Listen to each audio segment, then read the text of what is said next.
धीमहि धियो यो नः प्रचोदयात्।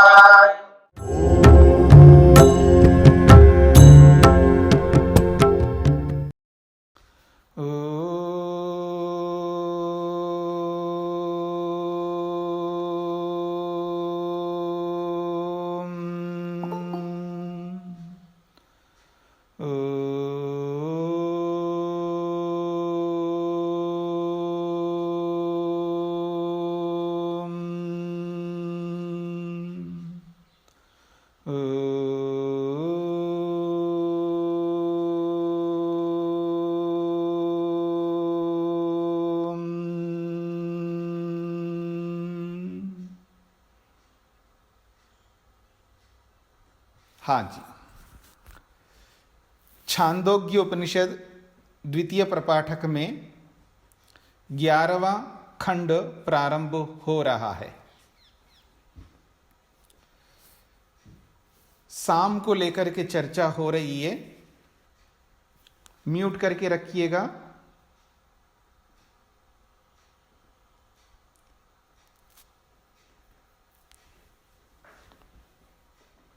रूप कश्यप जी आप म्यूट करके रखिए।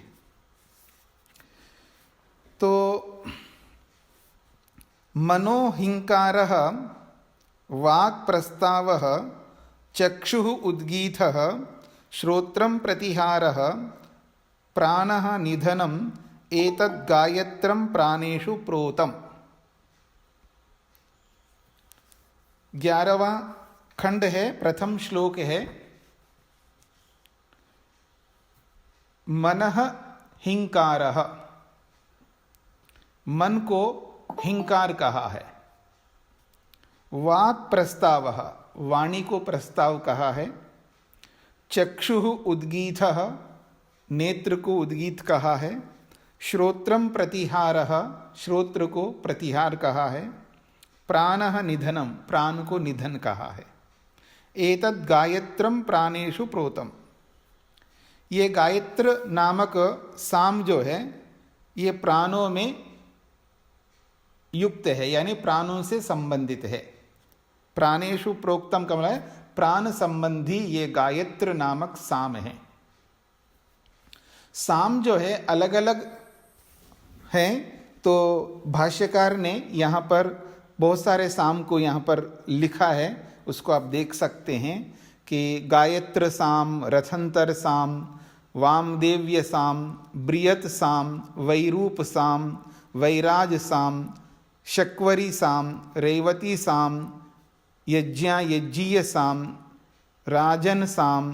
इन सब साम गानों में हिंकार, प्रस्ताव, उद्गीत, प्रतिहार तथा निधन का क्रम आता है। ये पांचों संगीत, अच्छा ये तो अपनी अलग व्याख्या हो गई। तो ये अलग प्रकार के साम हैं, अलग अलग प्रकार के सामगान के कुछ प्रकार इन्होंने स्पष्ट किया है। तो ये जो हमारा मन है, हमारा मन जो है हिंकार करता है। हिंकार का मतलब है विचार करता है। विचार जब प्रारंभ होता है तो मानो जैसे कोई सामगान करने वाला सामगान करने से पहले कुछ अपनी कुछ मुर्की लेता है। जो गायक होते हैं आप देखेंगे गानों में कुछ प्रारंभ में मुर्कियां लेते हैं, आलाप करते, जिसको कहते हैं आप आलाप कहेंगे, या अलग अलग प्रकार की वो उनकी अपनी स्थितियां होती है। तो ऐसे ही सामगान में हिंकार भी एक मुर्की एक प्रकार से। तो ऐसे ही ये जो हमारा मन है ये भी मुर्की लेता है। कहने का अभिप्राय है जब विचार प्रारंभ होता है वो उस विचार में वो स्वामी जी 10वां खंड करना था, आप 11वां करवा रहे हैं। 10वां खंड पूरा हो गया नहीं है? नहीं स्वामी जी, नहीं हुआ स्वामी। अच्छा नहीं हुआ है, अच्छा ना तो स्वामी 10वां ही करना था।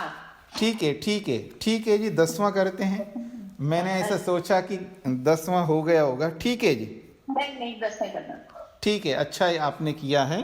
ठीक है, 10 7वें तक हुआ था स्वामी जी। ठीक है जी, करते हैं। 10वां खंड प्रारंभ करते हैं, कोई बात नहीं।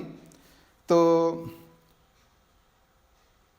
अथ खलु आत्मसम्मितम अतिमृत्यु सप्तविधम साम उपासीत। हिंकारः इति त्रयक्षरम, प्रस्ताव इति त्रयक्षरम तत्समम्। अथ खलु आत्मसम्मितम अतिमृत्यु सप्तविधम साम उपासीत। अब अलग अलग प्रकार के जो साम बताए थे पीछे, 7 प्रकार के सामों को लेकर के, उन सबके पश्चात, अथ का मतलब है अनंतर, आत्म सम्मितम, आत्म संबंधी यानी परमात्मा संबंधी, ईश्वर संबंधी, परमेश्वर संबंधी सप्तविधम साम, 7 प्रकार का जो साम है उसको लेकर के उपासना करनी चाहिए। क्यों? अतिमृत्यु हो, बहुत अच्छी बात कही है। अतिमृत्यु हो, मृत्यु का उल्लंघन कर सके हम, अथवा अर्थात मृत्यु को लांघ करके आगे बढ़ सके, मृत्यु को जीत सके, मृत्युंजय बन सके, ऐसा भी आप कह सकते हैं। मृत्युंजय बनना अपने आप में बहुत बड़ी बात है। मृत्यु को जीतना, कई बार बताने के बाद भी फिर भी लोगों के मन में फिर शंका उत्पन्न होती है कि मृत्यु तो अवश्यम भावी है। शरीर में आया व्यक्ति, कोई भी आत्मा किसी भी शरीर में आ जाता है तो उस आत्मा का ये अनिवार्य नियम रहेगा, वो उस शरीर को छोड़ करके फिर जाएगा। यानी शरीर में प्रवेश किया है तो शरीर से छोड़ करके जाना ही होगा, यानी इन उवाए तो आउट होगा। ये याद रखना, जिन जिन घरों में आप बैठे हैं, अपने अपने घर मानते हैं, उनमें आपका इन हुआ है, आप उसमें प्रवेश किए हैं, एक दिन घर छोड़ना पड़ेगा आपको। ठीक है ना, एक दिन घर छोड़ना पड़ेगा। ये तो वानप्रस्थ लेकर के घर छोड़ो या सन्यास लेकर के घर छोड़ो, ये सब नहीं करेंगे तो शरीर छोड़ करके जाना पड़ेगा। तो शरीर में आया है तो शरीर को छोड़ करके भी जाना पड़ेगा। तो जब शरीर में आकर के शरीर को छोड़ के जाना है तो मृत्यु को जीतने का मतलब क्या हुआ? मृत्युंजय बनने का क्या अभिप्राय है? तो इस बात को समझने का प्रयत्न करना है। ये जो शरीर है, जिस शरीर में आज हम लोग हैं, मान करके चलिए, सब अपने अपने साथ जोड़ लेना अपने आप को, अच्छा लगेगा आपको। मतलब कल्पना करने में कोई पैसे तो नहीं लग सकते, कल्पना कर लो, कोई बात नहीं।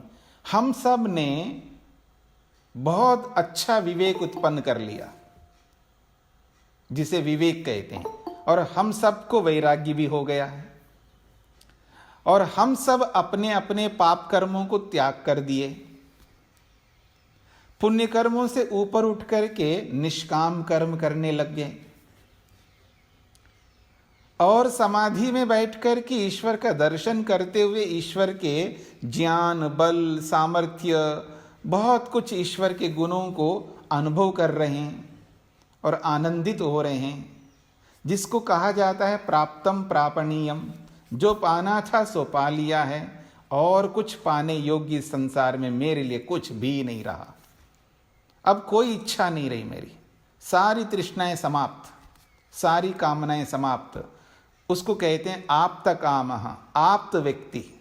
ऋषियों को बोला जाता है वो आप्त है। आप्तम प्राप्तम, आप्त का अर्थ होता है प्राप्त। उन्होंने जो कुछ पाना था सब कुछ प्राप्त कर लिया, इसलिए उसको आप्त व्यक्ति कहते हैं। तो ऐसी स्थिति में जब हम पहुंच जाते हैं, इसका यह अर्थ है अब हमारा सारा का सारा जो करना था वो सब कुछ कर लिया है, अब कुछ करना बाकी रहा नहीं है। जब कुछ बाकी है ही नहीं है तो फिर हम क्या करेंगे? इस शरीर को छोड़ करके मुक्ति में जाएंगे, मोक्ष हो जाएगा हमारा। जब मोक्ष हो जाएगा तो अगला शरीर होगा नहीं हमारा, अगले जन्म में प्रवेश करेंगे नहीं, नेक्स्ट कोई भी शरीर हमको मिलेगा नहीं है। जब शरीर मिलेगा ही नहीं तो मृत्यु होगी नहीं है, मृत्यु भी नहीं होगी। जब जन्म ही नहीं हुआ तो मृत्यु कहां से होगी? इसका मतलब हमने मृत्यु को जीत लिया है।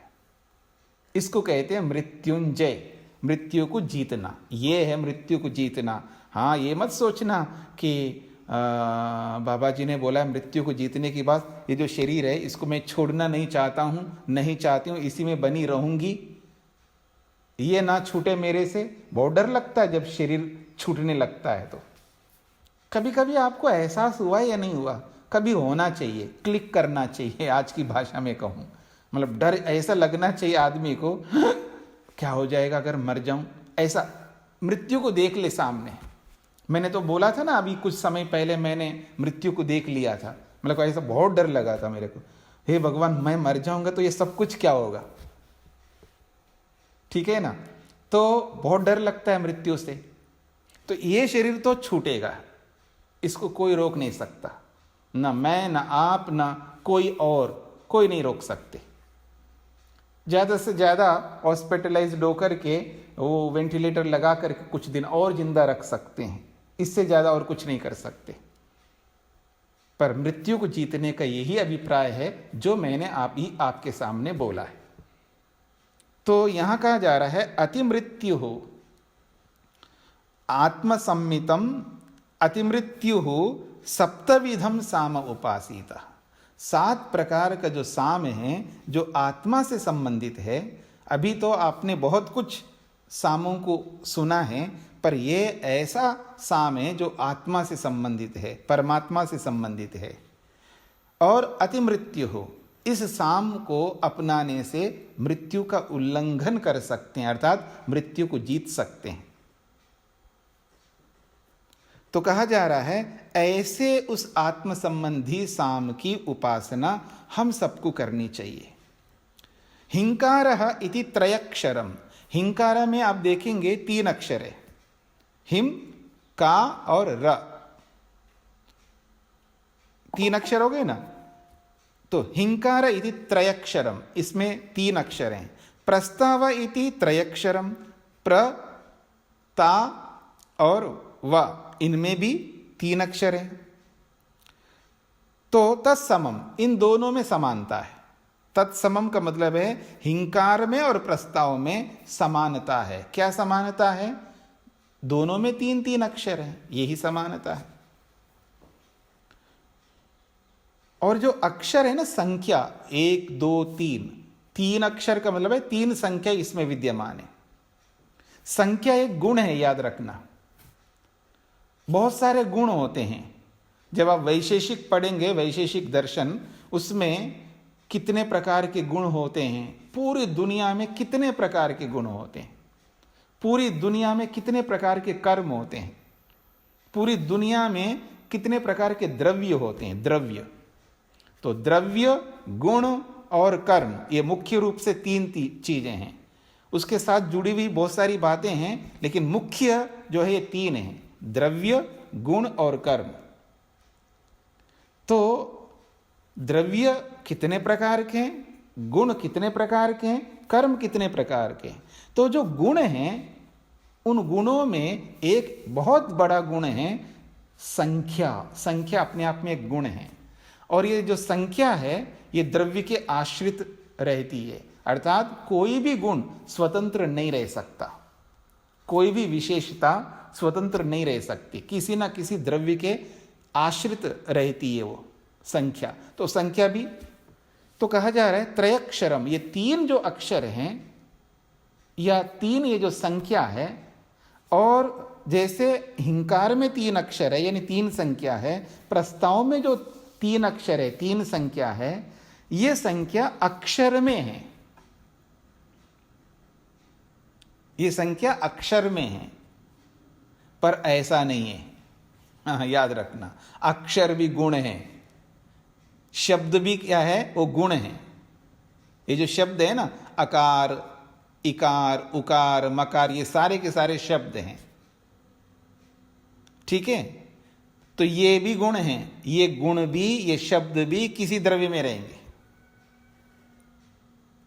चाहे वो जड़ पदार्थ हो चाहे चेतन पदार्थ हो। तो ठीक है, तो ये तीन तीन जो संख्या है दोनों में ये समानता है, तीन तीन है। और प्रत्येक संख्या का एक अपना बहुत बड़ा महत्व होता है। एक संख्या है तो उसकी बहुत अधिक महत्ता है। इकाई, एकत्व, एक तो है परमात्मा, याद रखना, हमेशा याद रखना, जो इकाई ये एकत्व संख्या है परमात्मा में है। आप ये समझ सकते हैं आप में भी एकत्व है, ये गौण है। थोड़ा संख्या को समझने का प्रयत्न करना, और आप में से जिन्होंने वैशेषिक पढ़ा है वो भी समझ लीजिएगा। ये जो संख्या है, एकत्व है, ये परमात्मा में, क्योंकि परमात्मा एक है, बाकी एक कोई भी नहीं है, वो सब गौण है। एक घर वो एक नहीं है, उस एक घर में अनेक अवयव हैं, पर वो एकत्व एक मोटा स्वरूप है, यानी एक समझने के लिए मोटा, बस हाँ आज एक है, ये व्यवहारिक रूप में वो एक है, वैसे तात्विक रूप में वो एक नहीं है। और आप क्या समझते हैं, आत्मा एक है क्या? जीवात्मा अनेक है, जीवात्मा भी अनेक है। और प्रकृति क्या है, वो एक है क्या? वो भी अनेक है। यथार्थ रूप में जो एकत्व है वो किसमें है? परमात्मा में।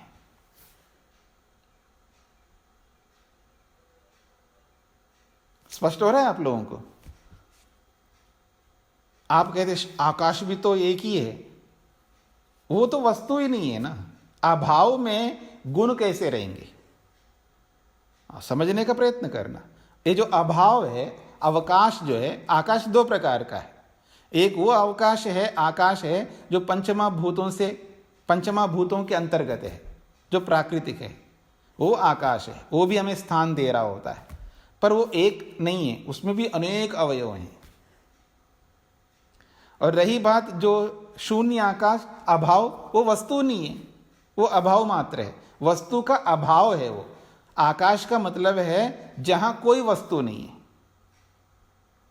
कोई वस्तु का मतलब है आत्मा नहीं है, हम जैसी आत्मा है, या प्रकृति नहीं है। परमात्मा तो सब जगह है, वहां पर भी,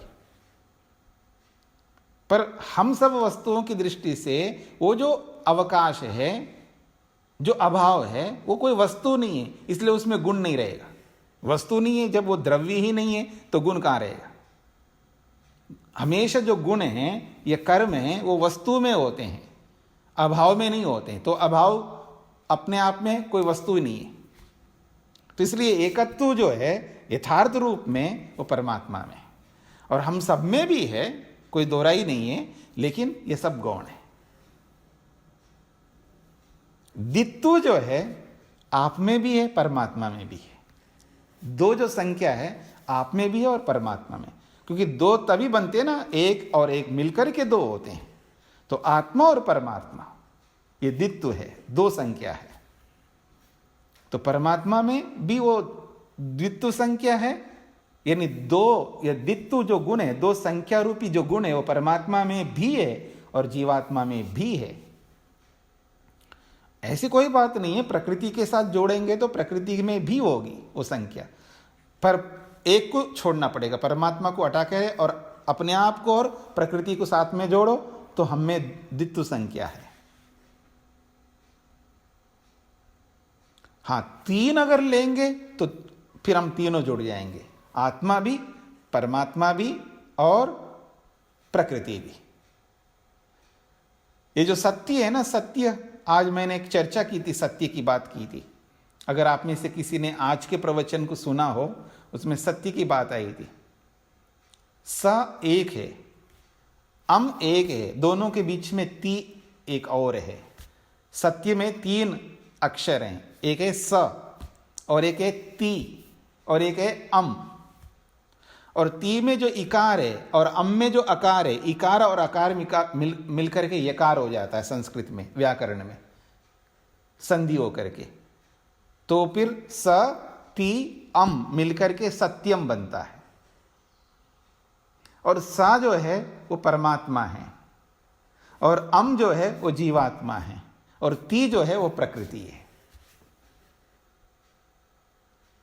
तो सा जो है वो बिल्कुल रित है, और जो अम है वो भी रित है। ये जो बीच में है वो है अनरित है। रित से उल्टा क्या होता है? अनरित। रित और अनरित, वो अनरित है, अर्थात वो सत्य है, वो बदलने वाला है। तो संख्या अपने आप में बहुत महत्वपूर्ण होती है, इसलिए संख्या को इतना हल्के में मत लेना। बहुत महत्वपूर्ण है संख्या। एक एक संख्या जो है ना, आदमी को ईश्वर तक पहुंचाने वाली है। हाँ, याद रखना, एक एक संख्या, कोई भी संख्या को ले लो, वो ईश्वर तक ही पहुंचाने वाली है। समझ में नहीं आया होगा ना? परमात्मा ने जो कुछ भी बनाया है सृष्टि में, कुछ भी किया हो, वो सब आत्मा के लिए किया है। ये तो समझ में आता है ना? ये तो समझ में आता है ना आपको? तो परमात्मा ने जो भी सृष्टि की है, यानी पूरे का पूरा ब्रह्मांड जो बनाया, ये किसके लिए बनाया? आत्मा के लिए। और वो आत्माओं में कौन सा आत्मा? मनुष्य रूपी आत्मा, यानी मनुष्य में रहने वाला आत्मा। मतलब बाकी योनियां हैं, उनके लिए सृष्टि नहीं बनाई, वो बाकी योनियां भी मनुष्य के लिए बनी हुई हैं, मनुष्य को सुख देने के लिए बनी हुई है, मनुष्य को मुक्ति तक पहुंचाने के लिए बनी हुई। इसलिए पूरी सृष्टि और सृष्टि में स्थित जो भी वस्तुएं हैं, चाहे वो काल ले लो, चाहे वो दिशाएं ले लो, चाहे वो संख्या रूपी गुण ले लो, किसी भी प्रकार का गुण ले लो, वो सब आत्मा के लिए है, यानी मनुष्य के लिए है। तो कोई भी संख्या क्या आपको मुक्ति तक नहीं पहुंचा सकती है? पहुंचाएगी, बिल्कुल पहुंचाएगी, बशर्त आप उस संख्या को समझे, या हम सब समझे उस संख्या को। संख्या कितना महत्वपूर्ण होती है।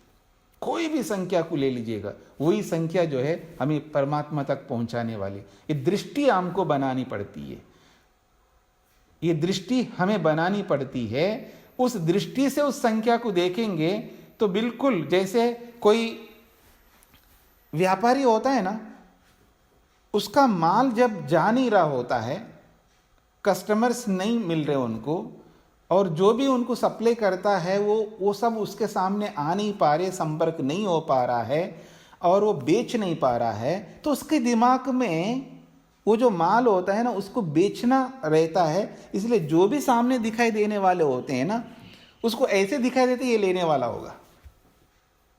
मेरी बात समझने का प्रयत्न करना। उसकी दृष्टि जो है बेचने में रहती है, और हर कोई आदमी उसको कस्टमर के रूप में दिखाई देगा। इस बात को समझने का प्रयत्न करना। और जिसके पास पैसा नहीं होता है, उसको हर जगह पैसा ही दिखाई देता है। जिसको सोना चांदी चाहिए, उसको हर जगह सोना चांदी ही दिखाई देगी। हम जैसे लोगों को हर जगह यही दिखाई देगा, क्या? कि शायद ये पढ़ेंगे, शायद मेरे से ठीक है जी, हो सकता है ये भी पढ़ लेंगे, ये भी पढ़ लेंगे,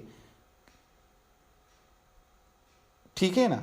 तो कहने का अभिप्राय ये है कि हमारी जो दृष्टि है, नजरिया है, हमारा जो भी एटीट्यूड है, वो हमारे विचारों के ऊपर निर्भर करता है। कैसे हमारे में विचार है, यानी कैसा ज्ञान विज्ञान है, उसके आधार पर वैसे दृष्टि बनती है। तो संख्या को समझने में हमें यह एहसास करना है कि हर संख्या, प्रत्येक संख्या मुझे ईश्वर तक पहुंचाने वाली संख्या है। तो हमारा जीवन एकदम बदल जाएगा, बहुत बदल जाएगा। केवल एक संख्या को लेकर के भी हम अपने जीवन को बदल सकते हैं। एक बात मैंने कही थी कि कोई भी एक शब्द जो है ना, वो ईश्वर तक पहुंचाने वाला होता है। एकः शब्द सम्यक प्रयुक्तः स्वर्गे लोके कामधुक् भवति, या एकः शब्द सम्यक प्रयुक्ते स्वर्गे लोके कामधुक् भवति। ये महर्षि पतंजलि कहते हैं कि एक भी शब्द को ठीक प्रकार से अगर हमने प्रयोग में लाया है तो हमें मुक्ति तक ले जाएगा वही एक शब्द। चाहे वो एकत्व ब्रह्म को लेकर के चले, वो द्वित्व आत्मा परमात्मा को लेकर के चले संख्या, या वो त्रित्व आत्मा परमात्मा और प्रकृति को लेकर के चले, वो चार संख्या ले लो, चार वेदों को ले लो, 5 ले लो तो आप किसी ना किसी वस्तु को जोड़ते जाओगे, क्योंकि संख्या अकेली रह नहीं सकती। तो आपको संख्या को किसी ना किसी के साथ जोड़ना पड़ेगा, और जिसके साथ जोड़ोगे वही आपको मुक्ति तक पहुंचाने वाली वस्तु होगी।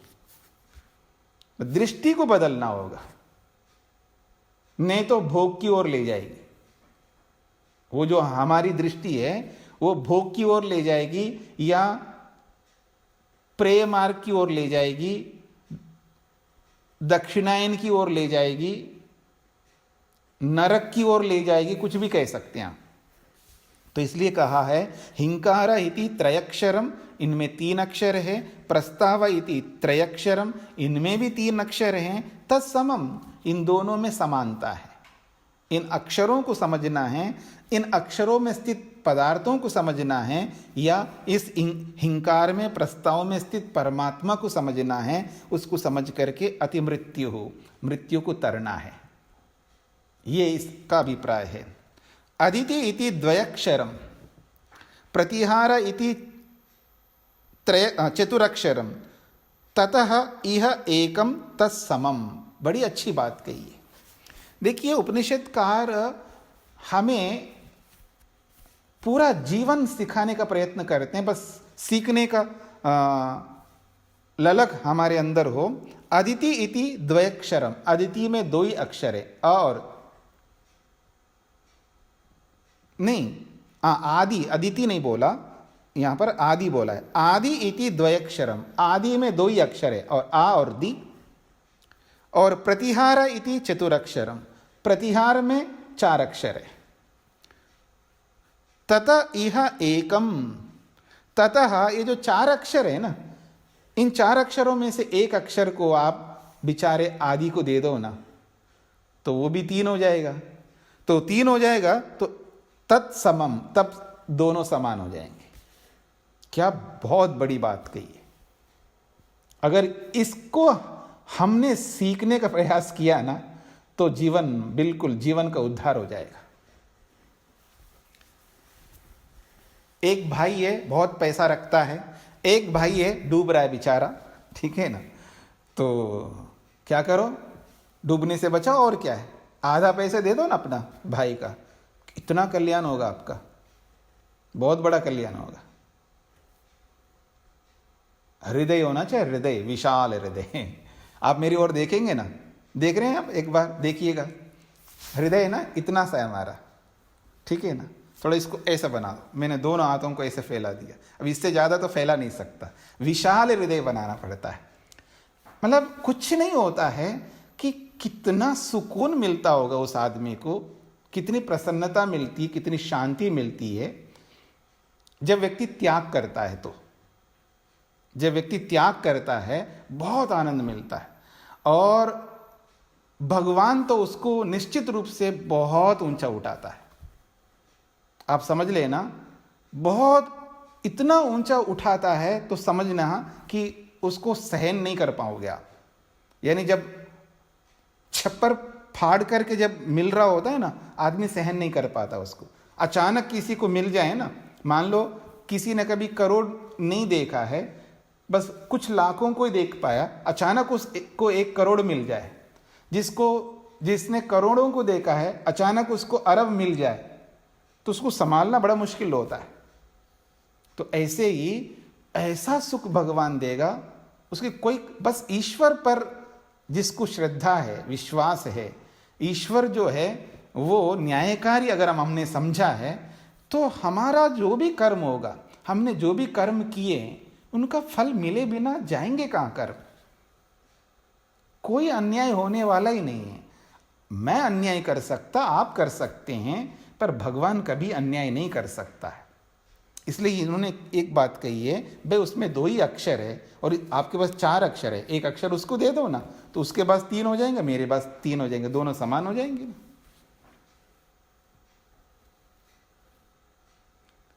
चाहे पैसा हो तो पैसा दे दो, कपड़ा है तो कपड़ा दे दो, मकान है तो मकान दे दो, जो आपके पास अधिक है अपने भाई से, बहन से।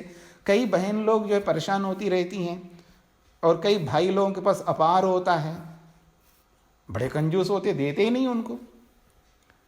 चाहे भाई बहन का रिश्ता हो, चाहे भाई भाई का रिश्ता हो, चाहे मित्र मित्र का रिश्ता हो, चाहे किसी का भी रिश्ता हो, अगर हमारे पास में अधिक है और हमारे निकट व्यक्ति के पास कम है, अब आपके मन में आ सकता है कि वो तो बड़ा गलत आदमी है, उसको कैसे दूंगा। अरे तुम दोगे तो गलत सही भी बन जाएगा ना, इसी शर्त पर दो ना। मैं कई बार, कुछ ऐसे भी लोग होते हैं मेरे साथ में जुड़ते हैं, कुछ लोग, हम तो घूमते रहते हैं ना, तो किसी किसी को बोलते हैं अच्छा आप मांस खाते हो ना, अरे ये तो अच्छी बात नहीं, अगर आप मांस छोड़ दोगे ना मैं आपको गिफ्ट दूंगा, बड़ा गिफ्ट दूंगा, और देता भी हूं मैं। और इस चक्कर में वो छोड़ भी देते कुछ लोग नहीं छोड़ते हैं, लेकिन कोई कोई छोड़ देता है। मेरी बात समझने का प्रयत्न करना। आपको एक संकेत कर रहा हूं मैं आपको। तो जो भी हमको ऐसा लगता है, जो हमारे निकट का व्यक्ति है, उसके पास कमी है, किसी भी चीज की कमी हो, तो उसको देना हमारा कर्तव्य है, क्योंकि हम मानते हैं हमारे पास ज्यादा है उससे, तो उसको बराबर करो। बराबर करने से हमारा कुछ नहीं घटेगा और हम बढ़ जाएंगे, और भौतिक दृष्टि से नहीं बढ़ेंगे तो ईश्वर की दृष्टि से बहुत बढ़ेंगे, हमारा स्थान बहुत ऊंचा होगा। तो यही कहना चाह रहे हैं कि आदि में 2 अक्षर हैं, प्रतिहार में 4 अक्षर हैं, तो एक अक्षर उसमें डाल दो, तत्समम, तब दोनों समान हो गए। उद्गीत इति त्रयक्षरम, उपद्रव इति चतुरक्षरम,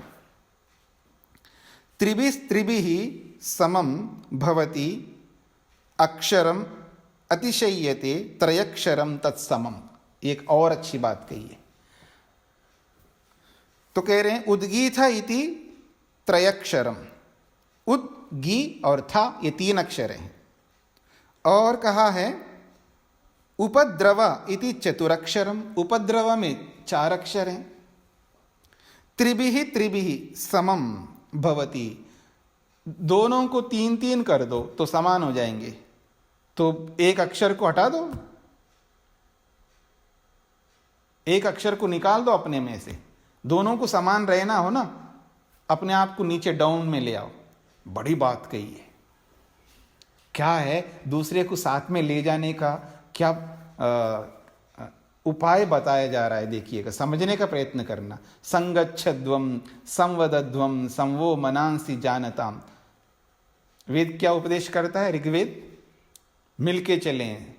जब तक संसार में रहेंगे तो हमको मिलकर के तो चलना ही पड़ेगा, साथ चलना पड़ेगा, एक दूसरे को अपने साथ में लेकर के चलना पड़ेगा। अगर कोई गिरने लगे तो उसको हाथ पकड़ करके उसको साथ ले जाना पड़ेगा। तो कहा जा रहा है उद्गीत इति त्रयक्षरम, उद्गीत में तो 3 ही अक्षर है, पर उपद्रव में 4 अक्षर है, तो अपने आप में से एक को कम कर दो आप, तो फिर क्या होगा, त्रिभि त्रिभि समम भवति, फिर 3-3 समान हो जाएंगे। तो इसलिए कह रहे हैं त्रिभि त्रिभि समम भवति, अक्षरम अतिशय्यते, एक अक्षर जो है ना अतिरिक्त हो जाएगा, पड़े रहने दो उसको, उसका यूज ही नहीं करना, उसको देखना ही नहीं आपने। कुछ समझ में आया आप लोगों को? नहीं आया?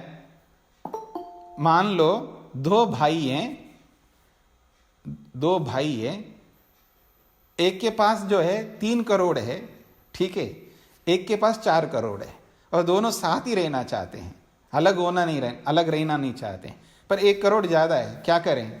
तो 1 करोड़ हटा दो अपने जीवन में से, भाई दोनों इतने ही रखेंगे, बराबर रखेंगे, उस 1 करोड़ को देखना ही नहीं है। क्या करना है? अरे किसी को दे दो ना जिसको जरूरत है। इसका ये नहीं पता यहां पर उसको क्या करना है। अतिशय्यते का मतलब अतिरिक्त है, वो अतिरिक्त का मतलब समझते हैं आप, यूजलेस है, आपके मतलब का नहीं है वो, तो उसको हटा दो, जिसके लिए यूज में आता हो उसको दे दो। ये अपनों को देने की बात नहीं कर रहे हैं यहां पर, ये दूसरों को देने की बात कर रहे हैं। ये बात समझने का प्रयत्न करना है, क्योंकि ये आपस में जुड़े हुए ना, उद्गीत भी और उपद्रव भी आपस में जुड़े हुए हैं। ये जो साम है ना, 7 प्रकार का साम, तो एक के बाद दूसरा, दूसरे के बाद तीसरा, तीसरे के बाद चौथा, ये जो 7 एक दूसरे के साथ श्रृंखला में जुड़े हुए हैं, ये अपने लोगों के साथ में ये बात हो रही है ना। तो अपने लोगों को अगर समान करना है तो एक अतिरिक्त है, तो अपने पास नहीं रख सकते उसको।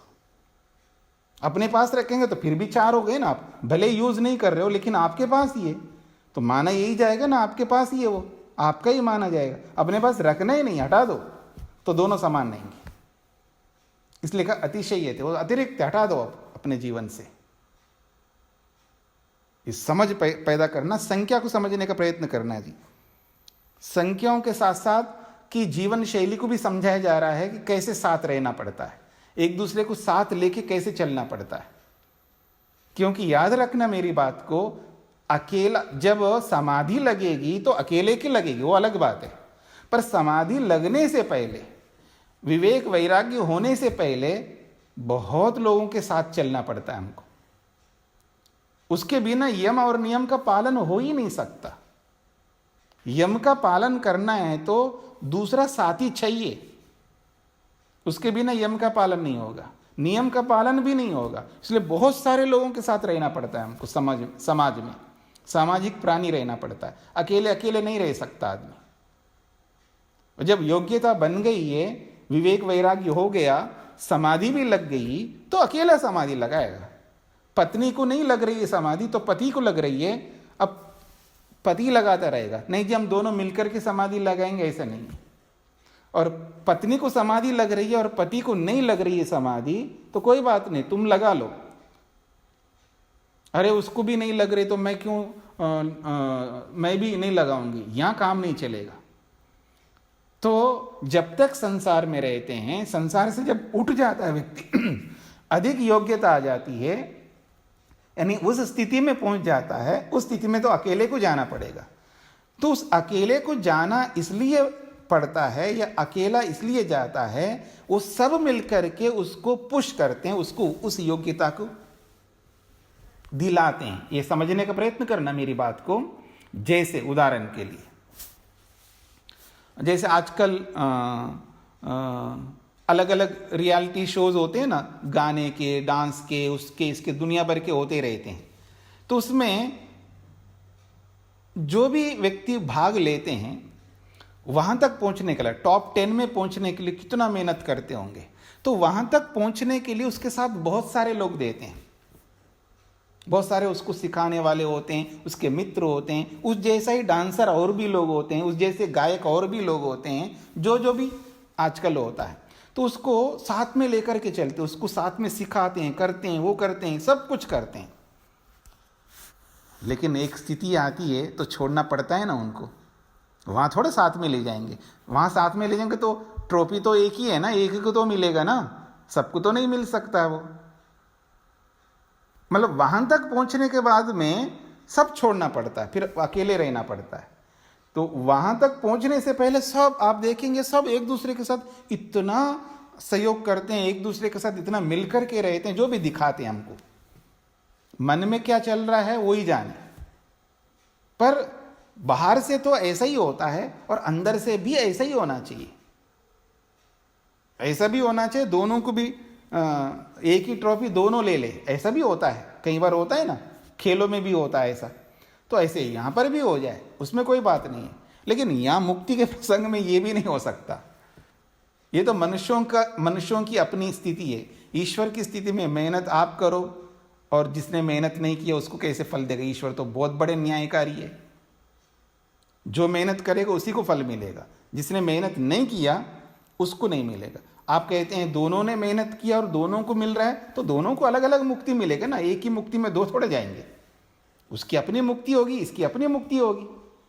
अगर आपको लगता है कि पति भी और पत्नी भी दोनों ही मुक्ति में जाएंगे, जाओ ना, किसने मना किया। याद रखो, अभी पढ़ेंगे हम आगे याज्ञवल्क्य और मैत्रेयी की बात। दोनों गए, दोनों भी एक दूसरे से कम नहीं थे।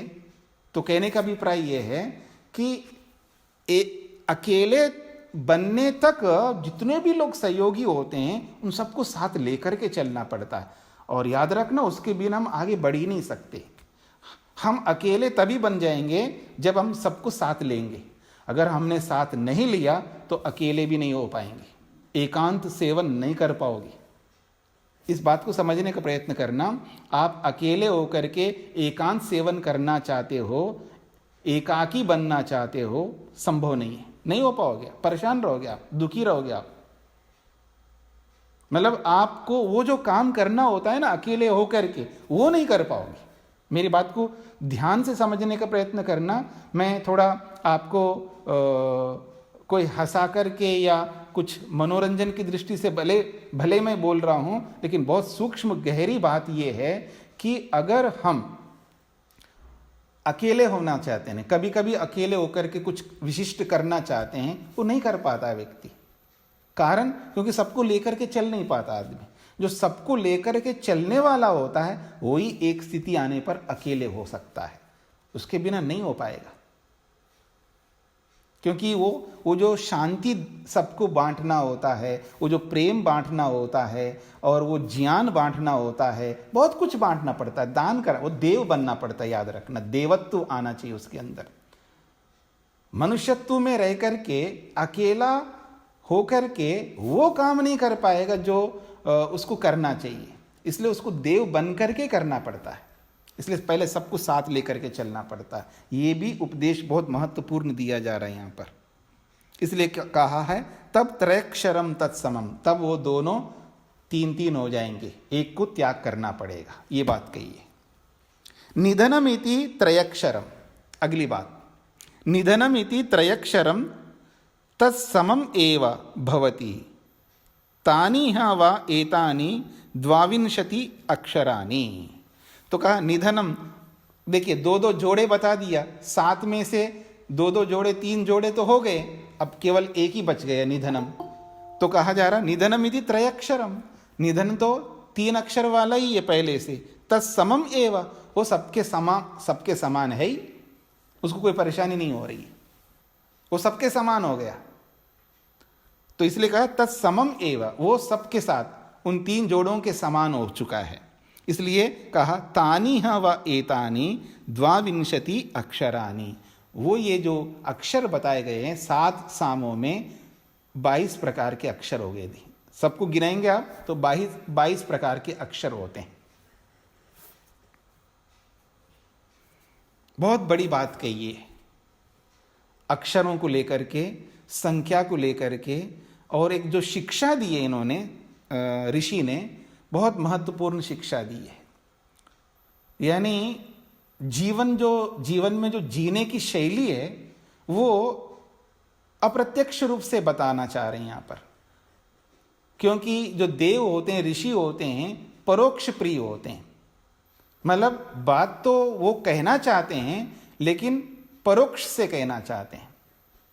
इसी को कहते हैं अंतर्निहित अर्थ है। यानी इन श्लोकों में, इस उपनिषद में वो जो अर्थ है वो अंतर्निहित है, यानी अंदर छुपा हुआ अर्थ है, बाहर प्रकट नहीं है। इसी को कहते हैं परोक्ष प्रिया ही देवा। वो परोक्ष प्रिय होते हैं, वो ऊपर दिखावे में नहीं रहते हैं, वस्तु के ऊपरी से नहीं देखते, वो वस्तु के अंदर प्रवेश करके अंदर देखते हैं। तो इन श्लोकों में जो आंतरिक जो बातें कही है बहुत महत्वपूर्ण कही है। तो आगे बढ़ते हैं। एकविंशत्यादित्यम आपनोति एकविंशः व इतः असौ आदित्यः द्वाविंशेन परम आदित्यात् जयति तन्नामकम तद्विशोकम। बहुत बड़ी बात कही है। तो कहा जा रहा है एकविंशत्या आदित्यम आपनोति। एकविंशत्या, जो 21 अक्षर है ना, एक को तो त्याग कर दिए ना उन्होंने।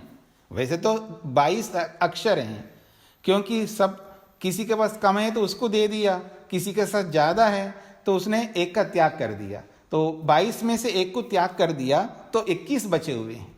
तो 21 इसलिए कहा एकविंशत्या आदित्यम आपनोति। इन 21 अक्षरों के माध्यम से अपने जीवन को उन्नत बनाता हुआ आदित्यम आपनोति, वो आदित्य को प्राप्त कर लेता है, आदित्य नामक परमपिता परमात्मा को प्राप्त कर लेता है। एकविंश व इतः असौ आदित्यः। तो कहा जा रहा है एक विंशा, ये जो 21वां है ये बहुत महत्वपूर्ण है, क्योंकि ये 21वां ही आदित्य है, यानी इस 21 अक्षरों के माध्यम से ही आदित्य प्राप्त होता है। इस प्रकार से एक विंशः ये 21वां है ये आदित्य। इतः असौ आदित्यः, तो कहा इतः इसी से, मतलब यहां से कहां से, ये जो पृथ्वी है, इतः का मतलब यहां से, जैसे यहां से ऐसे बोला जाएगा, अयम बोला जाएगा, तो पृथ्वी का ग्रहण होता है। अयम का मतलब है पृथ्वी, असौ का मतलब आदित्य का ग्रहण होता है। असौ जो है दूर के लिए कहा जाता है, और अयम जो है पास के लिए बोला जाता है संस्कृत में। अयम अयम मम मित्रम वर्तते, तो ये जो है मेरा मित्र है अयम। असौ न मम मित्रम, वो जो दूर खड़ा है ना वो मेरा मित्र नहीं है। तो जो दूर के लिए असौ शब्द का प्रयोग होता है, पास के लिए अयम शब्द का प्रयोग होता है। तो असौ तो आदित्य है यहाँ पर, और इतः का मतलब यहाँ से का मतलब इस पृथ्वी से प्रारंभ करो। तो कहा इतः असौ आदित्यः, यहाँ से प्रारंभ करके पृथ्वी से असौ आदित्यः, उस आदित्य तक पहुंचो। पृथ्वी अंतरिक्ष आदि से होते होते उस आदित्य तक पहुंचो, यानी भौतिक दृष्टि से भी देखो, क्योंकि हमें प्रकाश लोक को जाना होता है, अंधकार लोक को नहीं जाना होता है। पृथ्वी के नीचे जाएंगे तो अंधकार लोक है, वो नरक है, उसको नरक का प्रतीक माना है, एक सिंबल है। यहाँ पर कोई ऐसा नहीं कि पृथ्वी के नीचे कोई नरक लोक रहता हो, क्योंकि ऊपर नीचे तो कुछ होता नहीं है। स्पेस साइंस की दृष्टि से, खगोल विद्या की दृष्टि से कोई वस्तु ऊपर नीचे नहीं होती है, सब अवकाश में है, स्पेस के अंदर ही है। तो नीचे का लोक का मतलब है अंधकार है, यानी अज्ञान लोक है, नरक लोक है या दुख लोक है, ऐसा कह सकते हैं। तो कहा जा रहा है इतः, इस पृथ्वी लोक से हमें असौ आदित्य तक जाना है। तो आदित्य तक जब जाएंगे तो आदित्य तो प्रकाश लोक है, और पृथ्वी जो है अंधकार का द्योतक है। पृथ्वी या पृथ्वी के नीचे जो भी है वो अंधकार का प्रतीक है। तो हम अंधकार से प्रकाश की ओर जाएं, तो अंधकार का प्रतीक पृथ्वी है और प्रकाश का प्रतीक जो है सूर्य है। तो इसलिए कहा जा रहा है इतः असौ आदित्य द्वाविंशेन परम आदित्याजयति। बहुत अच्छी बात कही है, असौ आदित्य, और वो आदित्य तक पहुंच जाएंगे तो वो है 21वां जो है वो आदित्य है। अब उस आदित्य से आगे द्वाविंशः 22वां आ जाता है, जिसको हमने त्याग किया ना। अब त्याग का प्रतिफल बताया जा रहा है, समझने का प्रयत्न करना, बहुत बड़ी बात कही है। जिसको आप त्याग करते हो वो त्याग जो है ना वो आपको देता है जो आप चाहते हो। याद रखना मेरी बात को। जिस किसी को भी आप त्याग करते हो, चाहे कपड़ा त्याग करते हैं, मकान त्याग करते हैं, आश्रम को त्याग करते हैं, किसी को भी, क्योंकि एक आश्रम से दूसरे आश्रम में प्रवेश तो करना ही पड़ता है। तो कोई आश्रम को त्याग करता है, कोई कपड़े को त्याग करता है, कोई मकान को त्याग करता है, कोई किसी को त्याग करता है। तो ये जो त्याग है इसका बहुत बड़ा प्रतिफल मिलता है। तो कहा द्वाविंशेन परम आदित्याजयति, उस आदित्य से उस परम जो है, उत्कृष्ट जो है, वो जो त्याग है वही परम है, वही परमात्मा निवास करता है। त्याग में ही परमात्मा है, याद रखना, यानी त्याग से ही परमात्मा मिलता है, ऐसा कह सकते हैं। तो इसलिए कहा परम, वो परम है, उत्कृष्ट है, वो परे है, ऐसा भी कह सकते। तो आदित्याजयति, उस आदित्य से उसको जीत लेता है, उस द्वाविंश को, 22वें को, उस 22वें अक्षर को, उस त्याग को वो जीतता है। यानी उस त्याग में विद्यमान जो परमात्मा है उसको जीत लेता है उस त्याग से। तो इसलिए कहा जा रहा है द्वाविंशेन, उस 22वें अक्षर से, अर्थात आदित्याजयति, उस 22वें अक्षर को आदित्य से जीतता है।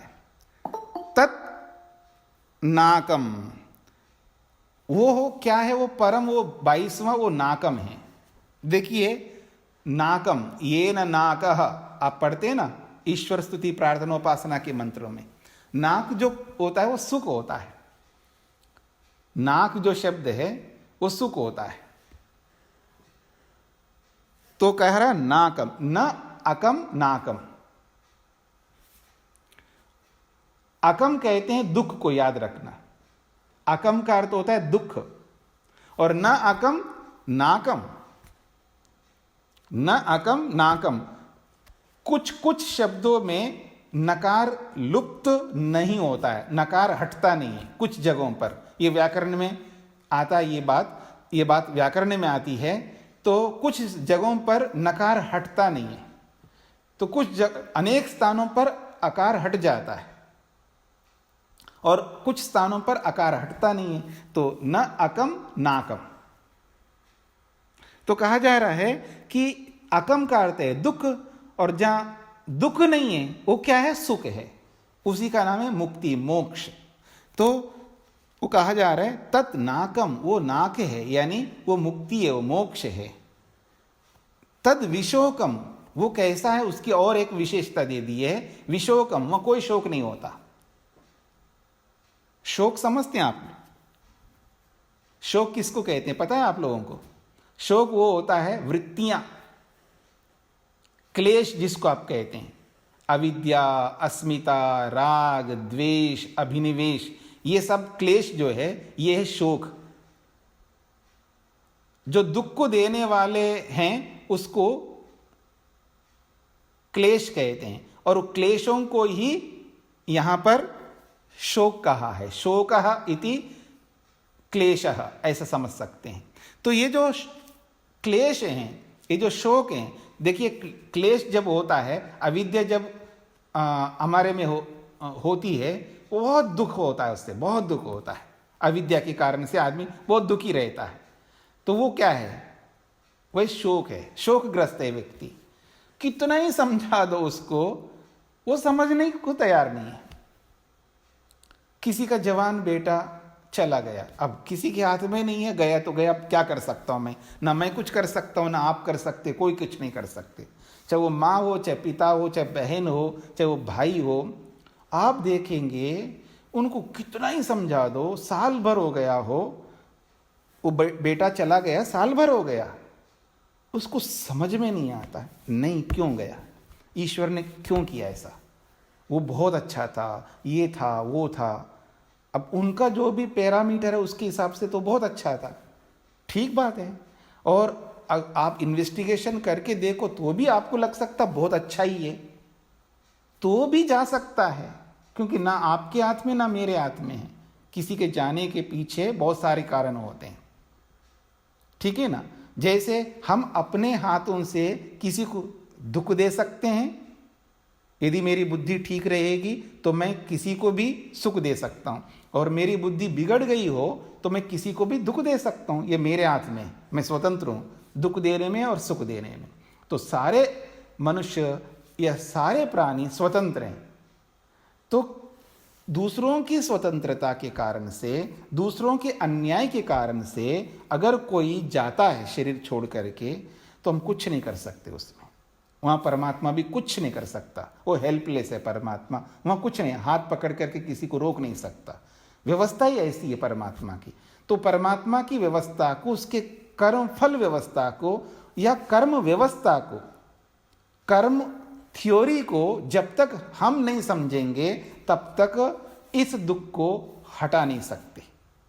इसलिए जो भी बेटा गया, बेटी गई, पति गया है, पत्नी गई है, जो भी गए, तो जब हम उस दुख से ग्रस्त रहते हैं तो वो जो दुख है, वो जो शोक है, जिसको शोक कहते हैं, वो क्या है, अविद्या है। वो उसका नाम है अविद्या, वही शोक है। चाहे वो अविद्या रूप में है, जब गुस्सा चढ़ा रहता है अंदर, द्वेष जिसको आप कहते हैं, उस स्थिति में आप कितना ही समझाइए उसको। माँ, आप माँ होकर के समझा रहे हो, या कोई गुरु होकर के समझा दें, या कोई प्रिंसिपल होकर के समझा दें, या कोई राष्ट्रपति होकर के समझा दें, कोई प्रधानमंत्री भी उसको समझा दें, लेकिन गुस्सा चढ़ा हुआ है, वो जो शोक उसके अंदर है गुस्सा रूपी, नहीं समझा सकते उसको। राग चढ़ा हुआ ना आदमी के अंदर, राग नहीं समझ सकता वो, चाहे वो अविद्या है, चाहे वो राग है, चाहे वो द्वेष है, चाहे वो अभिनिवेश है। इन पांचों क्लेशों से जब ग्रस्त रहता है व्यक्ति ग्रस्त, उसी का नाम है शोक। अब इस शोक के कारण से उसको कोई नहीं समझा सकते। ऐसा शोक ग्रस्त व्यक्ति जो है कभी भी ईश्वर को नहीं पा सकता है। लेकिन ऐसी स्थिति उत्पन्न करके जब हम जाते हैं तो कहते हैं विशोकम, तो वो तो विशोक है, शोक रहित हो गया, उसके जीवन में कभी शोक नहीं उत्पन्न होगा। वो शोकग्रस्त कभी नहीं होगा। कभी कभी स्ट्रेस में आते होंगे आप, कभी कभी थोड़ा परेशान रहते होंगे, कभी कभी धक्का लगता होगा आपको, कभी कभी कुछ और दुख होता होगा, कुछ ना कुछ आप देखेंगे शोक कहीं ना कहीं जीवन में आता रहता है। उसके पीछे कारण ये है कि समझ लेना हम अभी बहुत दूर है भगवान से। बीच बीच में जब कभी भी हमें शोक आ जाए तो समझ लेना अब भगवान से दूर हो रहा हूं, इस शोक को हटाना है मेरे को। और कोई समझा दे तुरंत हटा लो, कैसा भी शोक हो हटा दो, कोई फर्क नहीं पड़ता। भरोसा रखो परमात्मा पर, वो न्यायकारी है। तो ये कहा जा रहा है कि 21 अक्षरों के माध्यम से इस पृथ्वी लोक से चल करके आदित्य लोक को प्राप्त कर लेता है, उस उज्जवल प्रकाश को प्राप्त कर लेता है, अर्थात अपने आप को देवत्व में ले जाता है। फिर उस 21वें अक्षर को, वो त्याग रूपी वो अक्षर है जिसको उसने त्याग किया था, उसी त्याग में परमात्मा थे, उस त्याग रूपी परमात्मा को उस आदित्य रूपी प्रकाश लोक से ही, उस देवत्व से ही, या ये कहना चाहिए उस प्रकाशमय ज्ञान विवेक रूपी आदित्य से ही उसको जयति जीत लेता है। उस त्याग रूपी 21वें अक्षर को, वो परम है, उत्कृष्ट है। तत् नाकम, वो ही नाक है, मोक्ष है। तद विशोकम, वो शोक रहित स्थिति है। ये इसका मतलब है। चलिए ये पूरा हो गया, यह एक श्लोक बचा हुआ है। आपनोति कहा जा रहा है, आपनोति इह आदित्यस्य जयम परः ह अस्य आदित्य जयात् जयो भवति य एतद् एवं विद्वान् आत्मसम्मितम् अतिमृत्युः सप्तविधम साम उपास्ते साम उपास्ते। श्लोक को समाप्ति की ओर ले जा रहे हैं, यानी खंड को समाप्ति की ओर ले जाया जा रहा है। आपनोति आदित्यस्य जयम, वो व्यक्ति आदित्य के जय को, यानी आदित्य जयम कहते हैं उसको, क्योंकि आदित्य के कारण से वो जीत मिली है, इसलिए उसको कहते हैं आदित्य जयम। तो कहते हैं आदित्यस्य जयम, वो आदित्य का जो जय है वो आपनोति प्राप्त कर लेता है, वो आदित्य संबंधी जय है। परह ह अस्य आदित्य जयात जयः भवति। तो कहते हैं परह, पर का मतलब बहुत श्रेष्ठ है, वो उत्कृष्ट है। हा का मतलब निश्चित रूप से, अस्या इस उपासक व्यक्ति की, उसके लिए वो बहुत परम है, उत्कृष्ट है। आदित्य जयात जयः, आदित्य को जीत करके ही उसने जीता है उसको, क्योंकि पृथ्वीलोक से प्रारंभ करके 21वें अक्षर तक जब पहुंचता है तो आदित्य को जीत लेता है, यानी विवेक को अपना लेता है, वैराग्य को अपना लेता है। विवेक को जीतना भी बहुत बड़ा काम है हमारे लिए। तो आदित्य जयात, आदित्य को जीत करके ही जय, वो अंतिम जय प्राप्त हुआ उसको, इसलिए कहा परह, वो उत्कृष्ट है। अस्या इस व्यक्ति को, इस साधक को आदित्य जयात जय भवति, उस आदित्य को जीत लेने से वो परम नामक जय है वो उत्पन्न होता है। यह एतद एवं विद्वान आत्मसम्मितम अतिमृत्युम सप्तविधम साम उपास्ते। यह एतद एवं, इस बात को जो कोई भी व्यक्ति, वो कौन व्यक्ति है? विद्वान। यह विद्वान एतद, इस बात को, एवं इस प्रकार से, किस प्रकार से? आत्मसम्मितम अतिमृत्यु सप्तविधम साम, आत्म संबंधी मृत्यु को जीतने वाला ये जो सप्त प्रकार का, जो 7 प्रकार का जो साम है, इस साम की उपासते, जो उपासना करता है, ऐसी उपासना करने वाले को वो जय प्राप्त होता है जिस जय को आदित्य से जीता जाता है। अर्थात पहले आदित्य को जीतो, प्रकाश को जीतो, विवेक को जीतो, वैरागी को जीतो, फिर उसके बाद उस आदित्य से उस परम जय को जीत लो। ये इसका अभिप्राय है। बहुत अच्छा प्रसंग इन्होंने बताया है।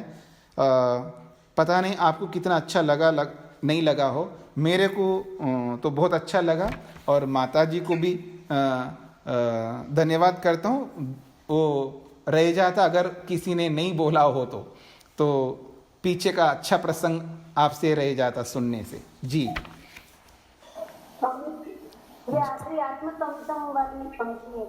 जी, तो कहा जा रहा है यह एतद एवं विद्वान आत्मसम्मितम अतिमृत्यु सप्तविदम साम उपास्ते।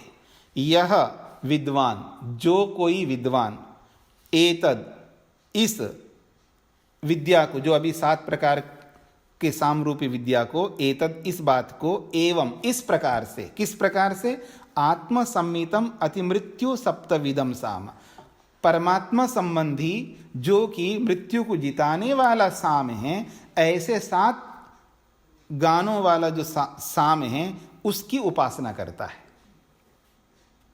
ठीक है जी। तो और किसी का कोई प्रश्न तो नहीं है जी? नमस्ते जी। वो दूसरा और तीसरा जो श्लोक है जी, इसमें इस तरह से कहा कि आदि जो है वो द्वय अक्षर वाला है और प्रतिहार जो है वो चतुरक्षर वाला है जी, तो वो एक को दे दे। और ऐसे ही अगले में कहा कि एक 3 अक्षर वाला है, एक 4 अक्षर वाला है, तो एक जो है अतिरिक्त वो किसी को दे।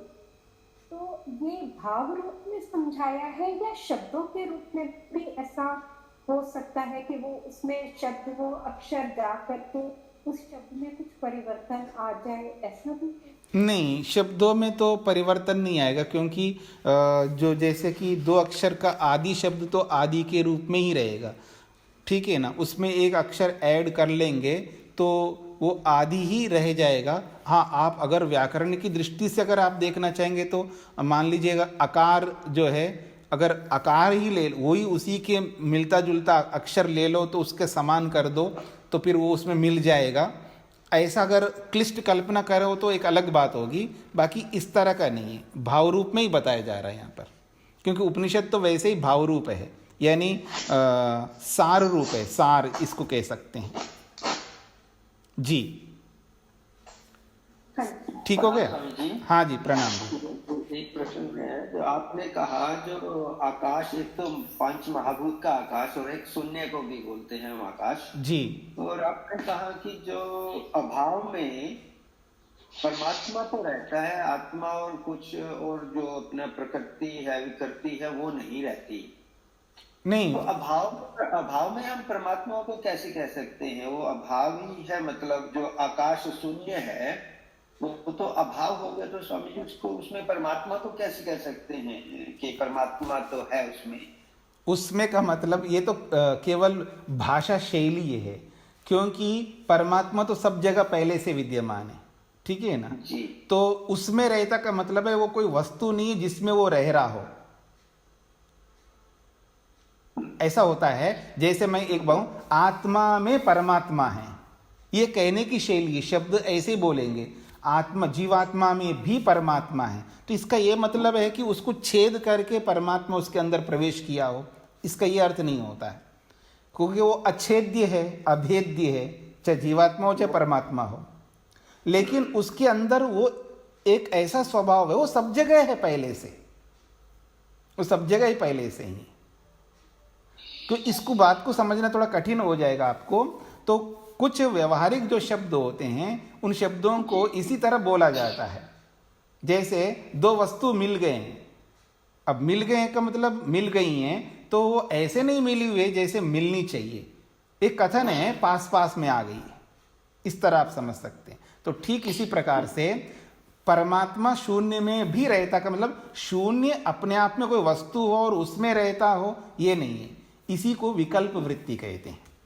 जी जी जी। तो जैसे आपने कहा कि मेरे को ये भी क्वेश्चन था, आज आपने शुरू किया कि आत्मा में कोई छेद नहीं होता, फिर भी हम कहते हैं कि आत्मा में परमात्मा रहता है, कि परमात्मा आत्मा से भी सूक्ष्म है, बट आत्मा में छेद ही नहीं हो सकते, तो वो आप मतलब ये कहने का ढंग है एक किस्म से? नहीं, कहने का ढंग नहीं, वास्तव में रहता है, पर वस्तुओं के अपने स्वभाव होते हैं, एक तो स्थान घेरने वाला होता है, एक स्थान ना घेरने वाला होता है। तो जो स्थान घेरने वाले जो होते हैं वही छेद करके भेद करके जा सकते हैं, आ सकते हैं। जो स्थान ही नहीं घेरता वो तो सब जगह है ही पहले से, तो अब सब जगह है, इससे आप अवयवों वाले वस्तु को जिसमें छेद होता है उसके साथ जोड़ करके देखेंगे तो आत्मा में छेद आपको दिखाने पड़ेंगे। जब हम किसी के अंदर रहता है तो जो हमारी जो मानसिकता बनती है तो आत्मा के अंदर भी अवयव होंगे, उसके बीच में से बहुत सूक्ष्म भले होंगे, उसमें अंदर जाकर के रहता हो, ऐसे हमारी बुद्धि बनती है। ऐसा नहीं है, ऐसा है ही नहीं, वो पहले से ही है। तो जब पहले से ही है तो क्यों है, तो क्यों है ये बात आते ही वो सावयव आत्मा बन जाएगा, क्योंकि हमारे देखने की दृष्टि वो सावयव में चली जाएगी। खैर, इसको कभी और विस्तार से समझने का प्रयत्न करेंगे, इस समय इतना समय नहीं है। जी जी जी। ये तीसरे श्लोक में ये उद्गीत लिखा है, दो बोला कि 3 अक्षर वाला है और उपद्रव 4 अक्षर वाला है जी। उद्गीत में भी 4 ही अक्षर है, 3 कैसे हुए? हाँ, तो आप ही बताना पड़ेगा, इसको आप खोज करके बताना है। मैंने कई बार बता चुका हूं कि अक्षरों की गणना कैसे करते हैं।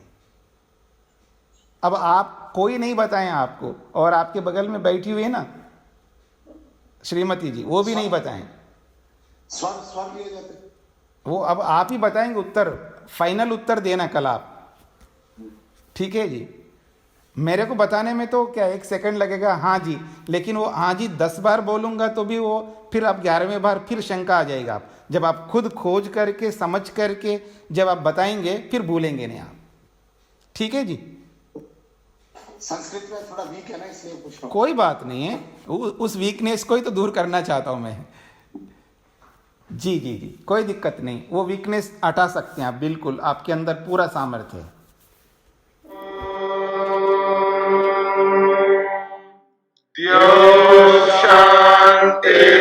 शान्तिरन्तरिक्षं शान्तिः पृथिवी शान्तिरापः शान्तिरोषधयः